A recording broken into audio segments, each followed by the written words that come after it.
हाँ जी dear students, welcome back to my channel. Last video में हमने ये फार्मूला डिराइव किया था, that is n2 equals to n1 m1 by m2 power a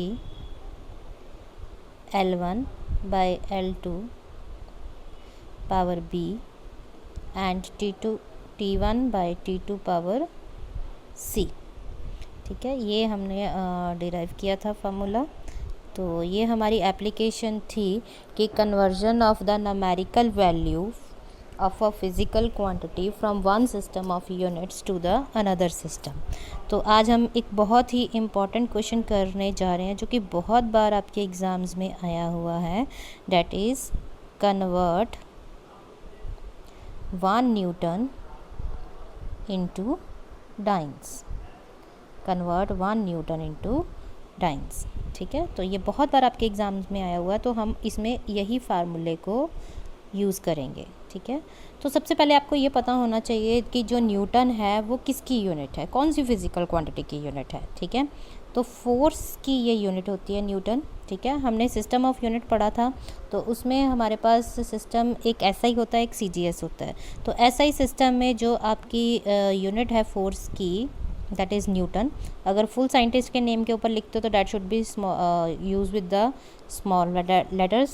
ठीक है, और अगर आप लोग सिंबल लिखते हो तो that is with the capital letters only. ठीक है, और CGS सिस्टम में इसकी यूनिट होती है डाइन्स। तो आज उसने हमें क्वेश्चन दिया है कि एक न्यूटन में कितने डाइन्स होते हैं, ये हमने फाइंड आउट करना है। तो इसके लिए हम लोग सबसे पहले इस क्वेश्चन के लिए ऐसे लिखते हैं, डैट इज़ गिवन सिस्टम, जो आपको सिस्टम दिया गया है, एंड एक तरफ हम लिखते हैं न्यू सिस्टम। ठीक है, तो गिवन सिस्टम जो है वो हमने जज कर लिया कि कौन सा है, SI, और जिसमें जाना है आपने डैट इज़ CGS सिस्टम। तो अकॉर्डिंग टू आवर फार्मूला जो हमने लास्ट वीडियो में किया था, तो उसमें हमें n1 की वैल्यू चाहिए, m1 m2 l1 l2 t1 t2 abc की वैल्यूज़ चाहिए, और अगर ये वैल्यूज़ हमें पता चल गई तो हम n2 की वैल्यू को फाइंड आउट कर सकते हैं। राइट, तो अब हम उनकी वैल्यूज़ देखते हैं। अब देखो यहाँ पे आपके पास जो n1 है, अब ये सिस्टम है आपका एक सिस्टम।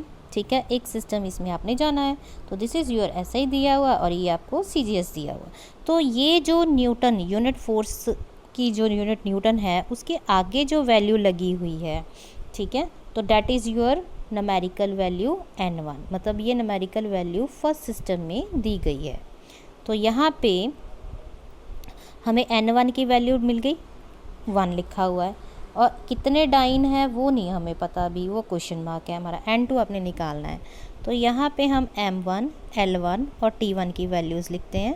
तो SI सिस्टम है, तो SI सिस्टम में मास की यूनिट होती है किलोग्राम, लेंथ की यूनिट होती है मीटर, और टाइम की यूनिट होती है सेकेंड। तो यहाँ पे हमें कोई इसकी वैल्यू नहीं दी गई, तो हम सबके आगे क्या लगा देंगे, 1 1। तो ये आपका m2 L2 और T2 निकालेंगे।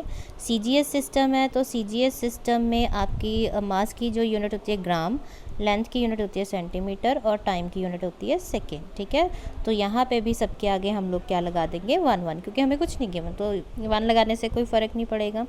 तो आपका जो फिज़िकल क्वांटिटी गिवन है डैट इज़ फोर्स है। तो फोर्स का जो डायमेंशनल फार्मूला है वो है आपका m1 l1 t-2। ठीक है, ये हमारा डायमेंशनल फार्मूला होता है फोर्स का। तो बेसिक फार्मूला है हमारे पास n2 equals to n1 m1 by m2 power a l1 by l2 power b t1 by t2 power c। तो यहाँ पे हम डायमेंशनल फार्मूले से कंपेयर कर सकते हैं कि इधर m1 बाय m2 की पावर a है और डायमेंशनल फार्मूले में m की पावर 1 है। तो वहाँ से हम कंपैरिजन करके कह सकते हैं कि a की वैल्यू क्या है, हमारे पास 1 है, b की वैल्यू भी 1 है, और c की वैल्यू -2 है। तो ये abc की वैल्यू हमें डायमेंशनल फार्मूले से पता चली। ठीक है, अब सारी वैल्यूज़ हमें पता है, तो हम लोग इसकी वैल्यूज़ को लिखेंगे।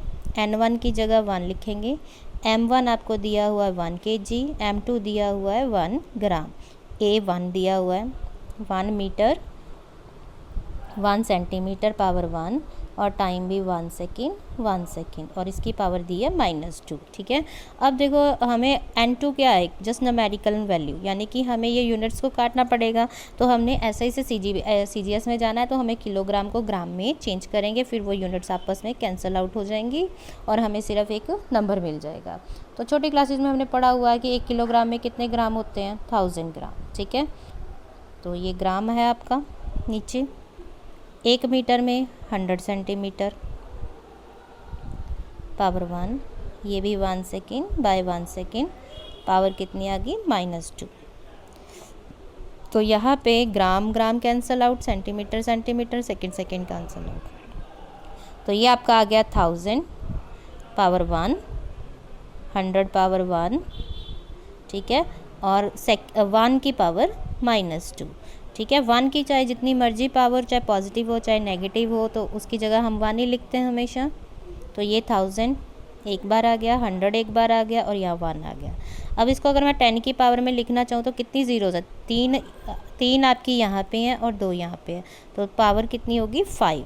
ठीक है, तो यानी आपके पास जो न्यूमेरिकल वैल्यू n2 आई है, डेट इज़ 10⁵ डेट मीन्स आपको उसे पूछा था कि 1 newton is equals to dash dynes, तो what will be your answer, 10⁵ dynes. तो आपने इस तरह से इसको सॉल्व करना, तो ये हमारा सोल्यूशन है इसका। ठीक है, और बहुत बार ये पेपर में आया हुआ है।